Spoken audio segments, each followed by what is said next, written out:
Bom dia a todos. Então, vamos falar aqui de resistência dos materiais avançados e vamos iniciar o nosso primeiro tema. No primeiro vídeo que a gente chamou de aula zero, a gente deu uma introdução sobre tudo que a gente viu, tudo que a gente vai ver durante o bimestre. E agora nós vamos falar do primeiro item, primeiro tópico, que é característica geométrica da superfície. Então, nós vamos falar de momento estático.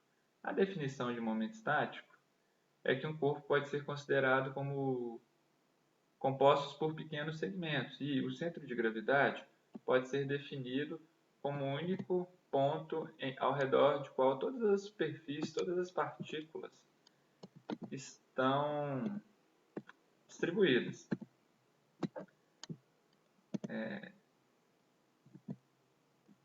Que são essas duas frases aqui, né? E o peso resultante desse corpo corresponde ao somatório das forças que atuam em cada um desses segmentos. Então, a gente está pegando fragmentos de um corpo para definir o momento estático. E o centro de gravidade é o local que representa aonde todas as forças estão concentradas. Então, se a gente pensar numa superfície qualquer, no caso essa superfície aqui, que ela não é constante, a gente tem que o momento estático em x é a integral de y ds e o momento estático em y é a integral de x ds. Bom, a ideia aqui não é calcular a integral, mas é pegar uma superfície conhecida e poder calcular o momento estático. Se for uma superfície irregular, a gente vai ter que utilizar da resolução de uma integral. E quando o Q de x é o momento estático em relação ao eixo x e o Q de y é o momento estático em relação ao eixo y. E quando a gente tem uma barra retangular, nesse caso aqui, a gente tem que o Q de x é igual a zero e o Q de y é igual a zero. Por quê? Porque se a gente pegar os quatro quadrantes desse gráfico, metade está desse lado, no caso de y, e a outra metade da área está desse lado. Então, uma área anula a outra. De forma análoga, a gente pode fazer em relação ao eixo y. Metade está na parte de cima e metade está na parte de baixo. Então, a gente tem um objeto simétrico e, no caso de um objeto simétrico, o momento estático será zero e ele vai estar no centro da figura. E aí, se a gente fizer o pensamento reverso, ou seja, eu sei o momento estático, porque eu sei a geometria da minha figura, então eu quero calcular o centro de gravidade da minha peça, o xc ou x barra, como em algumas literaturas. E para isso eu preciso de ter o momento estático e preciso de ter a área. Bom, mas se é uma superfície conhecida, eu tenho a área e tenho o momento estático e consigo calcular o x de c e o yc. Ou seja, eu consigo calcular o ponto x e o ponto y, que vai representar aqui o meu centro de gravidade dessa peça imaginária. Bom, no caso de um retângulo, a gente sabe que o centro de gravidade dele, o centro dele vai estar na metade da base em x e em y na metade da altura. E a área é base vezes altura. No caso do triângulo, nós temos que em x o centro de gravidade está em base sobre 3, em y em altura sobre 3 e a área é base vezes altura sobre 2. Isso vai nos dar informação para que a gente possa calcular os centros de gravidade de algumas figuras. Aqui a gente tem semicírculo, um círculo e um quarto de círculo, né? Então, nesse caso aqui, no primeiro caso, a gente tem que o centro de gravidade em x é 4 vezes o raio dividido por 3π, e a área πr ao quadrado sobre 4. No semicírculo, a gente tem, em x ele é simétrico, então o centro de gravidade vai estar no zero. Em y é 4r sobre 3π e a área é πr ao quadrado sobre 2. E no caso de um círculo completo, a gente tem que o centro de gravidade vai estar em x0 e y0, ou seja, vai estar no raio desse círculo. E a área é πr ao quadrado. Bom, mas normalmente a gente tem estruturas ou superfícies que são compostas por outras superfícies. Por exemplo, uma viga. Se a gente está pensando aqui numa viga, a gente pode ter uma viga aqui que tem 5 diferentes figuras simples. Né? A gente tem um retângulo, um segundo retângulo, um terceiro retângulo, e aqui a gente tem outras duas figuras. Como que a gente vai calcular o nosso momento, o nosso centro de gravidade composto? A gente vai pegar e fazer essa conta para todas as figuras. Então, o momento, o centro de gravidade em x vai ser a área da figura 1, esse retângulo aqui na parte de cima da figura, vezes o x, que o x é a distância da minha origem até o centro da minha figura 1. E eu vou estar colocando que a minha origem vai estar passando pelo 0x e 0y do meu eixo. E aí eu vou calcular isso para a área 1, para a área 2, para a área 3, para a área 4, para a área 5 e vou fazer essa conta aqui e vou dividir pelo somatório das áreas.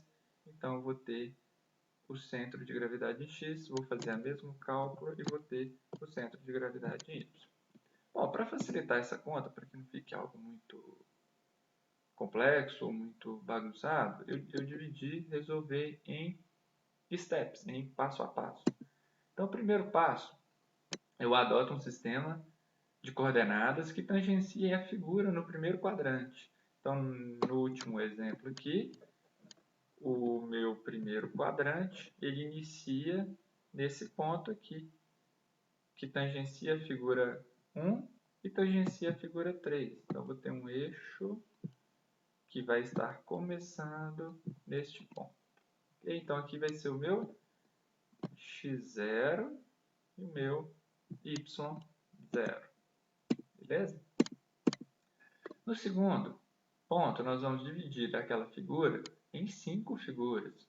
Vamos dividir a figura composta em uma figura simples.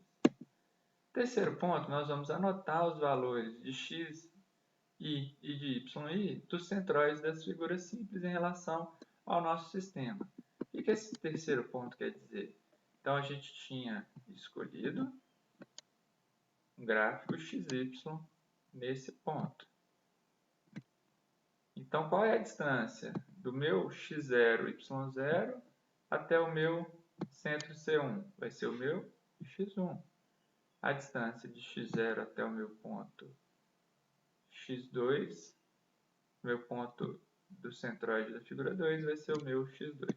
Daí por diante. E o quarto ponto, vamos pegar todos esses dados que a gente anotou e vamos preencher um gráfico, uma tabela, desculpa.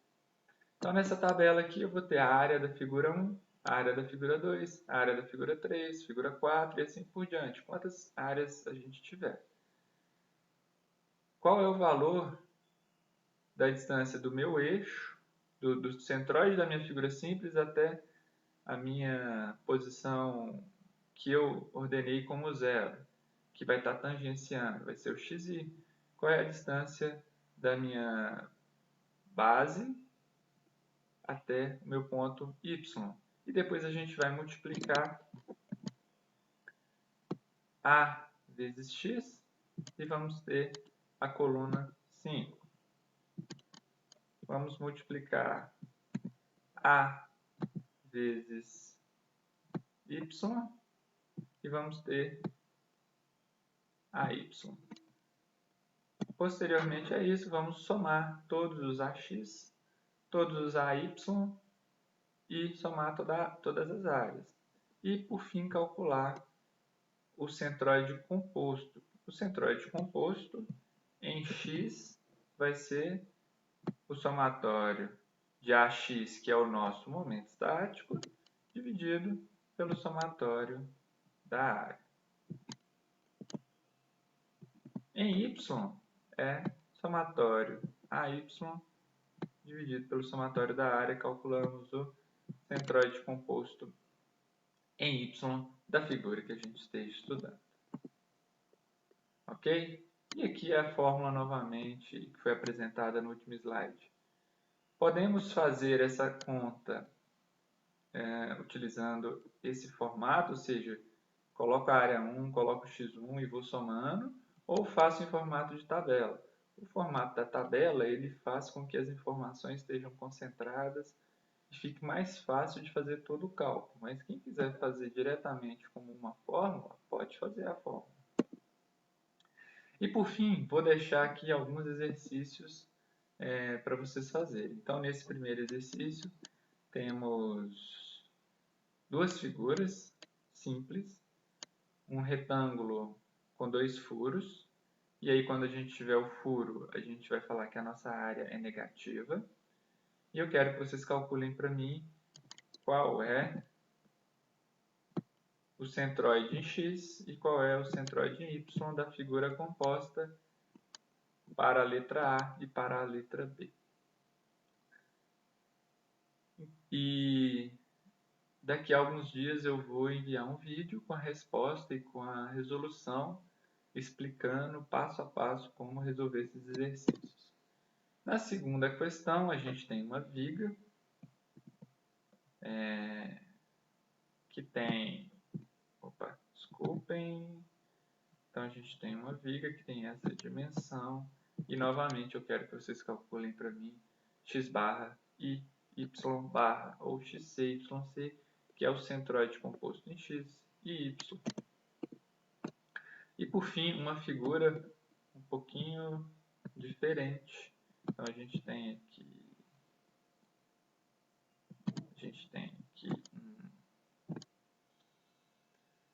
uma espécie de uma cunha, uma espécie de uma figura onde a gente pode dividir ela de algumas formas diferentes. Eu sugiro a vocês dividir em um triângulo.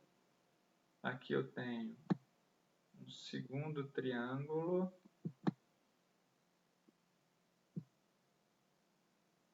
Não é isso?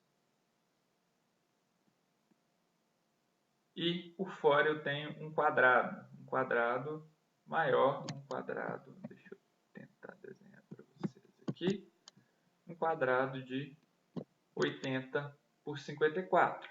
Então o que eu faço? Um quadrado de 80 por 54 menos esses dois triângulos. Esses dois triângulos vão ser negativos.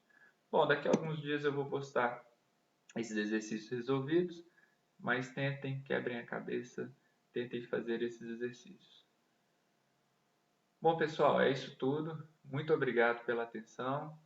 E qualquer coisa, mandem dúvidas, e aí eu vou respondendo, ok? Muito obrigado a todos. Bom dia.